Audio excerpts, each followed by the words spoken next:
Namo tassa bhagavato arahato samma sambuddhassa. Namo tassa bhagavato arahato samma sambuddhassa. Namo tassa bhagavato arahato samma sambuddhassa. Buddhaṃ Dhammaṃ Saṅghaṃ Namassāmi.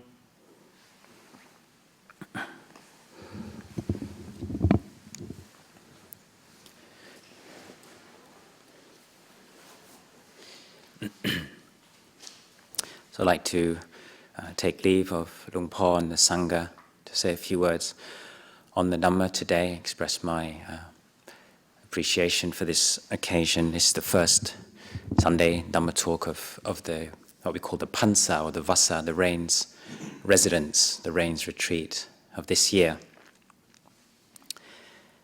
And so last week was what we call Asalha Puja.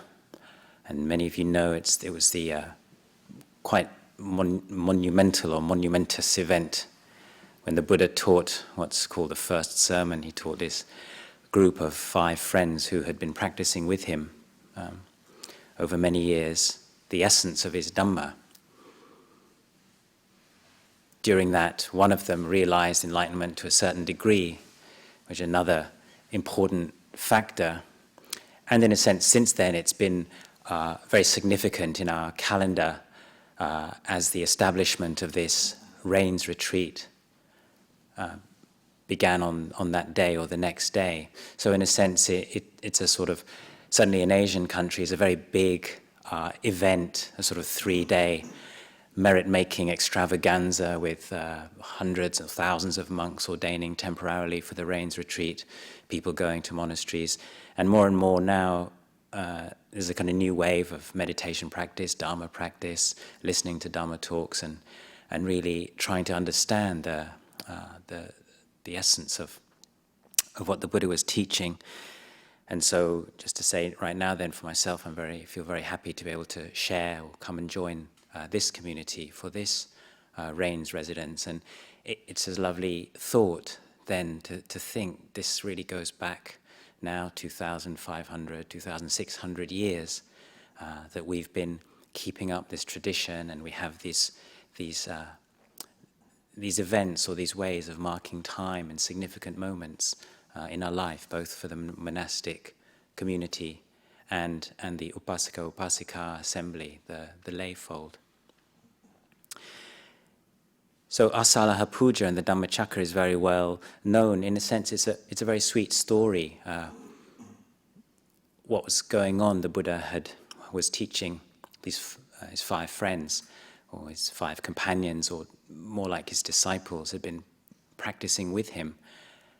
And in a very few lines in the sutta passage we have, it says then that over the next few days, so that's this week, if you like, following our Asalha Puja, the Buddha then instructed and exhorted them further.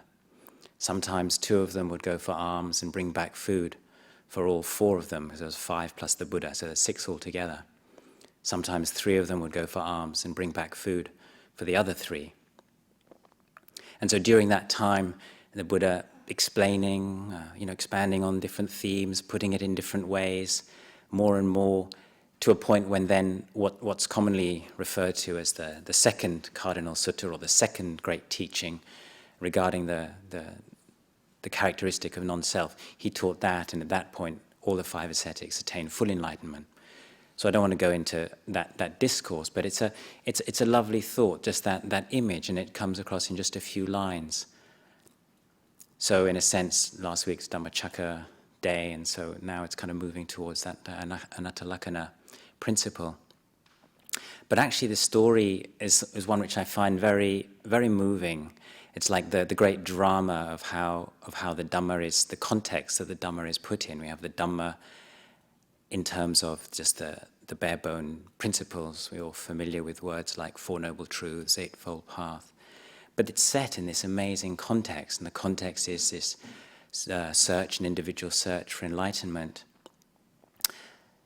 And so in the months leading up to this period, the Buddha had in a sense, gone it alone, or more exactly, his 5 friends had abandoned him because he'd taken up, basically he'd started eating normally again, and having been practicing the way of ascetic mortification, basically almost fasting to death or holding your breath for excessive periods, all kinds of the old Indian and still practiced types of mortification practice, the Buddha was seeking the middle way. So now practicing alone under the Bodhi tree in Bodh Gaya in India with his 5 friends, having left him in disgust, thinking he's gone soft, he's a slacker, he's given up the practice, the Buddha realized his own enlightenment. And then, according to the texts, after enlightenment had spent 7 weeks practicing in that area. So that's about 49, 50 days. And then decided it's time to teach the Dhamma, and decided to go and find his 5 friends. And so they were in another place by then, this deer park near Benares. It's about 250 kilometers, say, what is that, about 150 odd miles to the northwest of Bodh Gaya. So in a sense, the timeline works out about right. There's about 11 days left till Asalha Puja. You can walk that. And so the Buddha set off on what's maybe the first tudong in the history, or in this Buddha's dispensation, walking to find his friends. And then there's a very sweet little incident where near Gaya he meets a wanderer who sees the Buddha's got this radiance and is sort of just impressed by his demeanor, and he says, well, what are you? You look very radiant, and what's your teaching? Who's your teacher? What have you discovered? And so the Buddha more or less opens up with his declaration, I'm the universal victor, I have no equal, I have no teacher. And this wanderer is like, wow, it sounds like you kind of calls him, you're the universal victor. And he says, yes, I am. I'm totally victorious. I've conquered all states. I'm going to Kasi, I'm going to Benares to beat the deathless drum. So this bold declaration. And that wanderer called Upaka more or less thinks, oh boy, this guy is really, really gone. And shakes his head and wanders off. Now you can imagine it just be too much to take. This probably quite young man, the Buddha's 35, declaring what sounds like great enlightenment or universal knowledge, universal victory. And he wanders then to this place, the deer park, near modern-day Varanasi, Benares. And his 5 friends see him coming in the distance. And because they've seen him eating again, and they've seen him building up his body and coming back to strength, which they're absolutely sure is not the way, they're determined to pursue this path of mortification. The way of any kind of sensuality or even comfort cannot be right. That was such a strong view. So they see him coming in the distance and more or less think, oh, here he comes, that Gautama who gave up the striving and reverted to luxury. Kind of what does he want? And so they make this agreement not to be respectful to him as they had done before. We won't, usually we do this respect for our teacher. You take their bag, their bowl, you wash their feet and prepare a seat. So they said, we won't do any attending to him, but he can sit down if he wants. At the very least, well, anyone can sit down, so he can sit down. But then in the text, they're unable to keep their pact, because again, the Buddha has a radiance, so there's something special that they're drawn to, and they address him as this word, using the word Bo, which means friend. We're told Bo means friend Gautama. So informal way of addressing. And the Buddha again is very quite bold in his assertion. He says, don't call me that, I'm a Tathagata, this word which he refers to himself by, thus gone one or thus come one. I've realized the deathless. He says, I've realized the deathless. Listen to me, I can teach it to you. And by training in it, you too will realize for yourself this supreme liberation or these higher states. And the 5 ascetics are basically cynical. they basically say, friend Gautama, so they call him friend Gautama again. It's like, come on, buddy.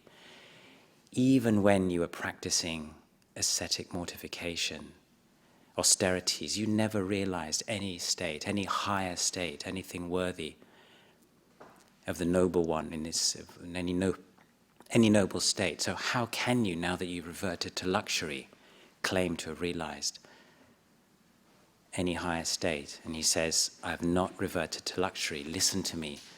I've realized the deathless. And go through this again. Listen to me. I'll teach it to you. Practicing in this way, you too, by your own efforts, will realize that supreme knowledge and vision for which young men of good family go forth from the home life. And again, come on, Bo Gautama, friend Gautama, even when you were fasting to death, you were holding your breath, you never realized any superhuman state, anything, any distinction worthy of the noble ones. So now that you've reverted to luxury, how can you have? So we go through it again. Listen to me. I've realized the deathless. I will teach you, and you practice in line with this. You'll realize for yourself. And again, they're just cynical. They can't believe it, they can't take it. They say, even when you were practicing austerities, you never got anywhere. So now, how can you have? And then there's this really very touching, and it's something to really reflect on. The Buddha says, when did I ever speak to you like this before? And that silences them a bit, and they have to think, yes, that's true. Because when you live with somebody day in, day out, year in, year out, you know their level of truth. And so the Buddha makes what you could call an assertion of truth, just declares, look, by the power of this truth and my honesty, I'm telling you something, and I don't lie, you know me, listen to me. And so again, deep down, surely they would have been hoping against hope, because remember, they'd left their home lives, been following the Buddha, practicing in line with the prophecy at his birth. Look, when this young prince goes forth, follow him, he's destined for enlightenment. They would have been hoping against hope, and then imagine the disappointment when, he's reverted to luxury. And now, maybe there's a chance. And so their minds are open because of the power of truth. And it's a lovely thing, because so such a truthfulness, which is such a huge part then of what forms the heart of the Buddha's teachings, how he frames it, these four noble truths. But it all hinges or begins on conventional truth, just day-to-day honesty. And it's something, obviously, as Dharma practitioners, it's a very, very powerful moment, and something worth thinking about, how the whole evolution then of the dispensation was facilitated by the power of conventional truth. When somebody doesn't lie, you listen to them, and when they say something that may even be shocking or almost unbelievable or hard to take, it's worth being open and investigating, and I'm sure we've all experienced that in our lives. When we do something with truth, grounded in truth, then it pays off, it works. So then we're told then the Buddha teaches the sermon on the Four Noble Truths, the Eightfold Path, the Middle Way, key principles that we're all familiar with, and during which one of them, Aññā Kondanya, attains this first stage of enlightenment. The Buddha himself is uplifted. He declares, it's like this lovely expression or outcry. Aññā Kondanya has realized, he understands, and what he understood, all that arises, all that is subject to arise is subject to cease. And so again, that's the heart of this Buddha's dispensation, and this whole training that we have. In a sense, everything that follows, summed up in these Four Noble Truths, and then this path of practice that we have. It's a very tangible, a very practical path, very something we can apply in our daily lives in so many ways. And just in the short time I've been here, say at this monastery, or just say a couple of weeks now in the States, having many discussions with people, listening to people's perspectives, or listening to Dhamma questions, or people asking me Dhamma questions, or it's so clear how, in so many ways, that we can bring it back to these principles.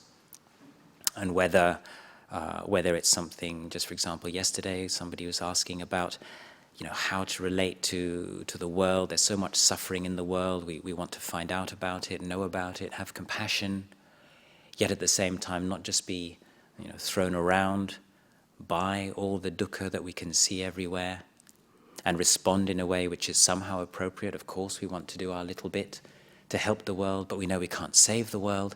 So it's this kind of endless conundrum, which there's no real answer to. But in a sense, that's the whole point, that the Buddha's not teaching us to solve the world, or even come to a kind of perfect balance with, in the external sense of having just the right amount of information, and say just the right amount of compassion, and doing just the right amount to help out in that external way, because we never get it right. We're always going to feel either it's not enough or it's too much, and we'll always be bound up. The whole relationship is turned the other way in these Four Noble Truths, where we're looking at our relationship to dukkha and seeing how that arises based on our relationship to the world and the extent to which we cling and grasp, etc. Or even more subtle questions around meditation. So often it comes down to, this question of craving, our attachments, or our clinging, or our wanting it to be this way, wanting it to be that way, as well as the obvious issues, things to do with, say, addiction itself, right at the heart of the craving process, which we could call the addiction process. This fact that although we don't necessarily need a lot of the things we crave, through somehow becoming addicted to it, somehow we can say buying into it, or coming to a point of dependency, we then crave it, at which point we can't abandon it because that very craving process is taken over. And that's so much the key, is that it's not so much the things or us, but it's the process. And we know, we can see that craving itself finds this delight in craving. There's this sense, there's a rush of this feeling of being, of getting, of somehow coming into a strong sense of existence through this very craving process, this kind of, oh yes, I want that. Even though we know actually it's bound up with a lot of dukkha, it's somehow, we can think, well, where's the gratification there? And very often it's just in that very process. So in so many ways then, it's so clear how when we come back to these Four Noble Truths, that this is really the place to begin our work, to constantly and to keep it there. All the Dhamma that the Buddha taught, all the various practices we have, all the, even the ceremonies, the little rituals for the monks, the Vinaya, lay people, days like today, coming and taking precepts, and the whole process, the training as it's laid out, beginning with generosity, meditation, whether you're doing retreats, whatever we do, it always has to be within a context for it to be Buddhist. If you could say, well, what does that mean? Enlightened, or this path of awakening, within the context then of some aspect of understanding the Four Noble Truths. As Luang Por went through last week, in the you could say the usual way, or very important to keep repeating it again and again, that dukkha has to be fully understood, craving has to be abandoned, the cessation has got to be realized, and the path to be cultivated. And we have this really wonderful outline, you could say this roadmap, but it's not a very sometimes the language is technical. And again, yesterday, somebody was asking a question where one could get pushed into a slightly technical approach. Question around meditation, around the use of a word like a radiant mind, luminous mind. Is this the same as original mind? And so these kind of words, which can at times sound like they're, say, very, very technical and pointed to some specific thing and something to, say, understand intellectually, I certainly take as much more, as I commented yesterday, almost like poetic and emotional and just synonyms, ways of pointing to an experience rather than necessarily some technical meditative attainment. And we're being very careful how to use our language. The way, for example, in our tradition we have Luang Por Cha, is such a great master of language, using similes, using terms in a very humor, poetry, sometimes long stories. You get the whole range. All of these things just keeping on, kind of inclining us towards the Four Noble Truths, but in ways where it's something to be understood directly, experientially. And of course, Luang Por Cha's great simile for that was this example of when people would ask him, well, how do you teach without speaking all these foreign languages? How do you teach your Westerners, or how do you teach people? And he'd just say, look, you can put your finger in boiling water.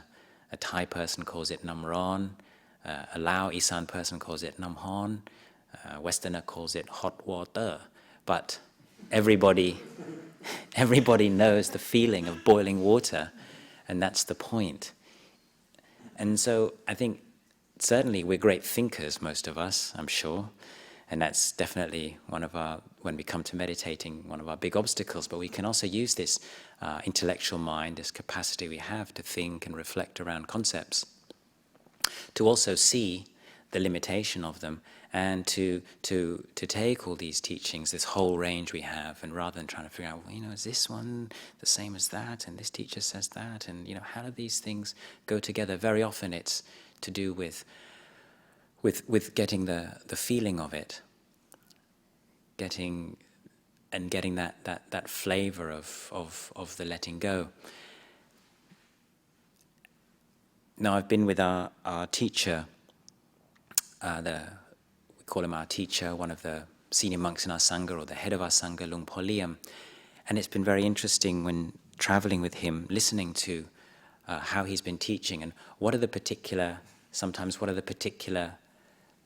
specific verses, Dhammapada verses that the Buddha uttered or taught, that he likes to use in all kinds of situations. And there's one very beautiful one, which I've now memorized through having to translate it from so many times. It goes, Etta pasattimang lokang cittang rajaratupamang yatta bala visidanti natti sanko vijanantang. It's Dhammapada verse 171. And the English translation is, come, see this world like a bedecked and decorated royal chariot. Fools are utterly taken in by it, but the wise want nothing to do with it. And so I think just to hear it and just to pause for a minute, I think we all get that, don't we? Come see this world like a royal chariot, festoon. You can imagine, relevant in the time of India, the kings riding out, pomp and ceremony, and either to battle or a victory celebration, or maybe a coronation or some kind of anniversary, or riding out to pay respects to the Blessed One. And there's all this pomp and ceremony. It's all kind of fancy. But when we look at it, actually, we just know it's basically bits and pieces put together, and it's a vehicle to get from A to B. There's nothing, intrinsically there. There's nothing really fancy about it. And of course, contemplating in terms of impermanence, one day it's just going to collapse. And so fools get caught up in it, but the wise want nothing to do with it. Now I think the commentaries and the general, how this is always explained, is more than that. Come see this world then. So the external world, yes. But then we're always taught to look inwards. It's when the Dharma leading onwards, leading inwards, towards the mind, the world of the mind. We see this mind as something which is so fancy. So with our great thinking, we can look at our minds, and sometimes it's amazing, isn't it, how much we can think and how much we can create ideas, concepts, memories, perceptions, basically the 5 khandhas. We're familiar with these. Feelings, emotions, memories, perceptions, the thoughts themselves, then this consciousness which filters everything, eye, ear, nose, tongue, body, mind, all arising and passing away. And especially now we know this from our neuroscience, just how quick, how complex, and how mysterious or how tricky it all is. Certainly what we know is that our realm of experience is not really out there, and that mine is different to yours, which is different to each of these venerable ones. And so we know we're not going to buy into it, we're not going to identify with it, we're not going to take that as real. There's something else which is real. But it's not this play of the senses, this trickery of the mind. It's not this royal chariot that we look at. And so this is what Luang Por Liam has been, emphasizing again, and I've been listening to this, taking it away, and thinking, this is such a universal, such a relevant and easy way in, because of course when we see something as just that, just so tricky, just so conditioned, arising and passing away, then of course we don't get so certainly pulled into it, and certainly emotionally then much less pulled around by it. And so it takes us right back to these 4 noble truths. But ultimately it's for not suffering. We often come to the monastery and practice Dharma and seem to suffer more, often look at our minds and see things we didn't see, and that's actually normal as well. It's like going against the grain, a little bit of effort and energy. It's always going to be a bit tough, changing our perceptions, changing our ways of thinking, going against fixed, prejudices we may have. But we know and we can see actually that this path of practice does lead onward. So we can have a real sense of gratitude then. This week, I always think back then these 2,500, 2,600 years.